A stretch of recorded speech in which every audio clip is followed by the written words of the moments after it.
你好，欢迎收听陪你读书，我是主播杨杰。今天要为你解读的书是《美国黑帮》。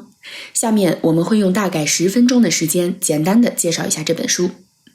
本书为上文编著，描写美国黑帮的书有很多，这些书都针对美国黑帮的某个特定时期做了深入的分析。本书就是以这些书籍为参考编著而成的。书里对美国黑帮从诞生到崛起的经过做了更加全面的资料汇总。接下来我将分成2部分为你解读这本书。第一部分，美国的黑帮是怎么出现的？第二部分，美国黑帮是怎么崛起的？第一部分，美国的黑帮是怎么出现的？19世纪中叶，黑帮开始在美国大范围出现，在众多帮会中，人数最多、势力最大的是爱尔兰黑帮。爱尔兰黑帮和我们今天说的犯罪组织有一点很大的区别。它不是一个由小偷、强盗之类的惯犯组成的犯罪组织，而是很多有正当职业的人也加入其中。但这其实不是他们自愿的，而是迫于生计。在19世纪中叶，逃荒来到美国的爱尔兰人不仅大都迅速被给予了美国国籍，政府还给他们安排了工作。根据这本书的描述，19世纪初，美国的三权分立制度逐步稳固，民主制渐渐成型。即便是一个新来的移民也有投票权，选票是政客们最看重的资源，于是一些腐败的政客开出条件，只要移民把选票贡献出来，就马上给他们解决国籍和工作。这些腐败的政客还有别的要求，那就是移民必须站队成为我的人，不光要把选票给我，还要替我去打击甚至绑架竞选对手。总之，那些见不得光的勾当几乎全都要交给了这些移民。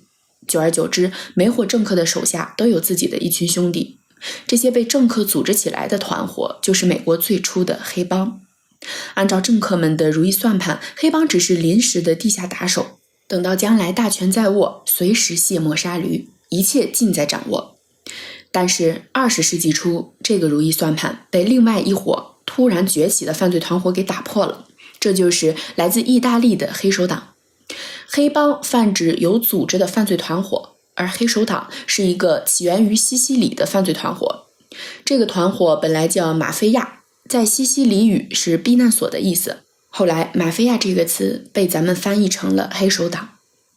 20世纪初，墨索里尼成为意大利首相，开始大范围清除国内的黑手党，很多黑手党徒逃到了美国。没过多久，来到美国的意大利黑手党的风头就盖过了当地的爱尔兰黑帮，成为美国最大的犯罪组织。意大利人虽然来得更晚，但能后来居上的原因主要有3个。第一，他们的出身更专业，大多数移民都是普通的老百姓，但是意大利黑手党全是专业的罪犯，跟出身于农民的爱尔兰黑帮比起来，意大利黑手党的犯罪伎俩自然要专业得多。第二，他们更团结。爱尔兰黑帮内部也分为不同的派系，但是早期的意大利黑手党很团结，他们集中居住在一个区域，甚至还发行了自己的报纸。这是意大利黑手党的传统，他们本来就很看重家族血缘，再加上大多数新来的意大利人都不会说英语，没法马上融入当地社会，只能在内部抱团。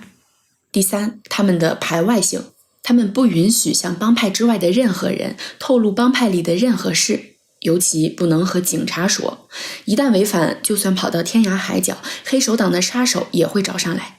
所以政客们想像对待爱尔兰黑帮那样，先利用再铲除，这套办法在意大利黑手党身上很难行得通。以上就是第一部分内容。第二部分，咱们来看看美国的黑帮为什么会快速壮大。1920年1月，美国正式开始实施长达13年的禁酒令。法案规定，凡是售卖酒精含量超过 0.5% 的饮料都属于违法。因此，卖酒的交易纷纷转入地下。在众多非正常渠道中，品质最可靠的就是从国外运来的走私酒。于是，庞大的酒类市场一下子全都成了黑帮的地盘。借着禁酒令这股东风，黑帮赚得盆满钵满，纷纷做大。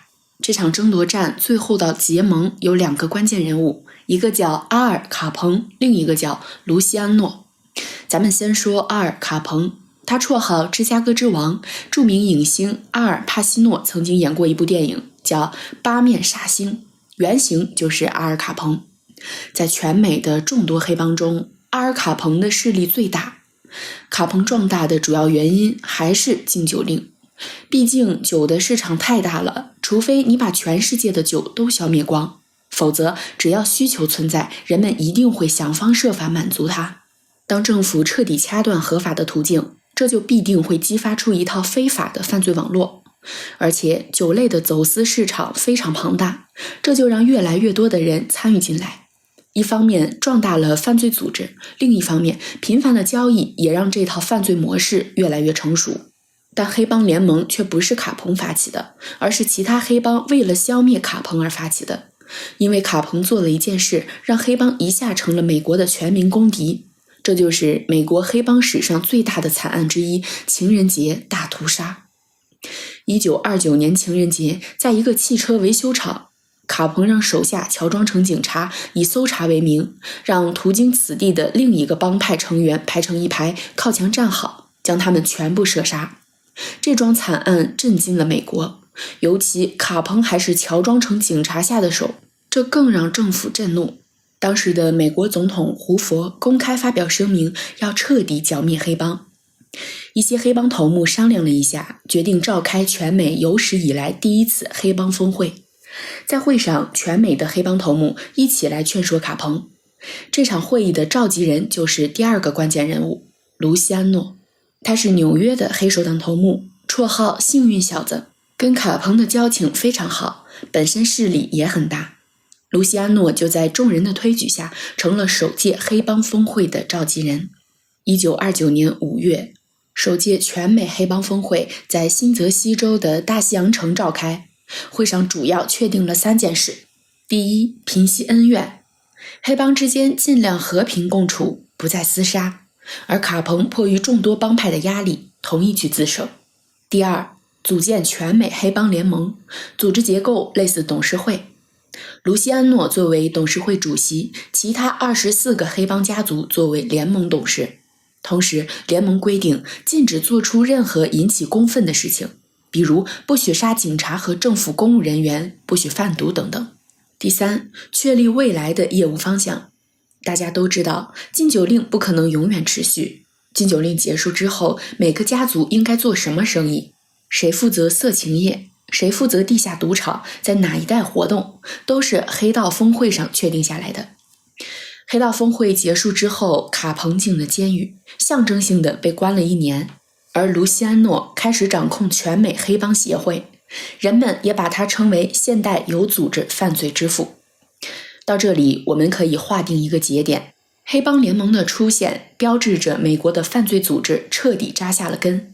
这些散落在全美的黑帮从此变成一个有组织、有秩序的犯罪联盟，再想铲除他们自然是难上加难。